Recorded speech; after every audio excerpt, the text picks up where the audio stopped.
दोस्तों, इन दिनों social media में ही नहीं बल्कि सामान्य लोगों में भी एक नारा खौफ का सबब बना हुआ है और वो नारा है गुस्ताखे रसूल की एक ही सज़ा डैश डैश डैश। आप समझ गए होंगे कि हम क्या कहना चाहते हैं। सोशल मीडिया पर इस नारे को बैन करने की मांग भी उठ रही है क्योंकि इसी नारे के सहारे नुपुर शर्मा वाले मामले में मुसलमानों को भड़काया जा रहा है। सवाल ये है कि ये नारा कहां से आया और इसे किसने ईजाद किया, ये शायद आपको नहीं मालूम है। तो चलिए हम आपको अभी इसके बारे में विस्तार से बताने जा रहे हैं कि आखिर ये नारा आया कहां से। इसको जानने के लिए सबसे पहले 10 साल पीछे जाना होगा, जहां पाकिस्तान में 2011 में पंजाब के गवर्नर सलमान तासीर की उनकी ही गार्ड मुमताज़ कादरी ने हत्या कर दी थी। सलमान तासीर पर आरोप था कि उन्होंने पाकिस्तान के कुख्यात ब्लास्फेमी कानून की आलोचना कर दी थी।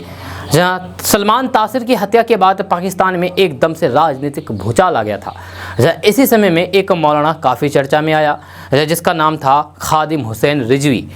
इस मौलाना ने मुमताज़ कादरी को गाजी घोषित किया और पूरे पाकिस्तान में उनके समर्थन में लोगों को इकट्ठा किया। उसी दौरान उनके जलसों में 2 नारे लगने शुरू हो गए। उसमें से एक था लब्बैक या रसूल अल्लाह और दूसरा गुस्ताखे रसूल की एक ही सज़ा dash dash dash dash dash dash. इन दोनों नारों ने माने तो पूरे पाकिस्तान को अपने प्रभाव में ले लिया था। हालांकि 2016 में मुमताज़ कादरी को सलमान तासीर की हत्या के अपराध में फांसी दे दी गई थी, लेकिन इस सज़ा का भी इस्तेमाल मौलाना खादिम हुसैन रिजवी ने अपना प्रभाव बढ़ाने के लिए किया। शहीद मुमताज़ कादरी के नमाज जनाजा में 1 लाख से भी अधिक लोग आए थे। इस अपार समर्थन से खादिम हुसैन रिजवी और अधिक उत्साहित हुआ और उसने तहरीक लब्बैक नामक एक राजनीतिक दल भी बना लिया, जहां उसने पाकिस्तान को सच्चा इस्लामिक मुल्क बनाने का वादा किया। 2018 के चुनाव में उसे नेशनल असेंबली में सीट तो कोई नहीं मिली, लेकिन कुल वोटों का 4.9% खादिम हुसैन रिजवी को मिला था।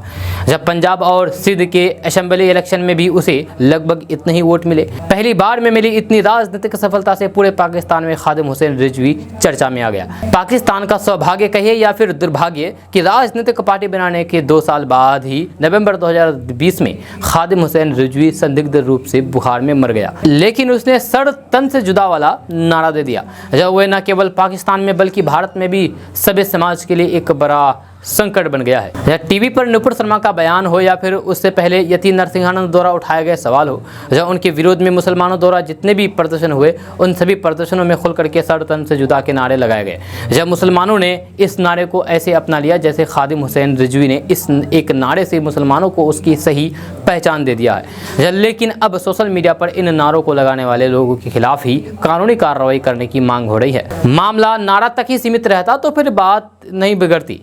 इस नारे के साथ साथ कथित तौर पर मुसलमानों के नबी की निंदा करने वालों के सर तन से जुदा भी किए जा रहे हैं। इसी साल अब तक नबी जिंदा के नाम पर 3 हत्याएं हो चुकी है। 1 जनवरी में किशन भरवाड़ की गुजरात में, दूसरी उमेश कोल्हे महाराष्ट्र में और तीसरी हाल फिलहाल कन्हैया लाल की राजस्थान में। इससे पहले 2019 में लखनऊ में कमलेश तिवारी की हत्या भी कथित तौर पर नबी निंदा के नाम पर ही की गई थी। इस साल हुई अगर तीनों हत्याओं को देखें तो फिर इन हत्याओं में बहुत कुछ समानता नजर आती है।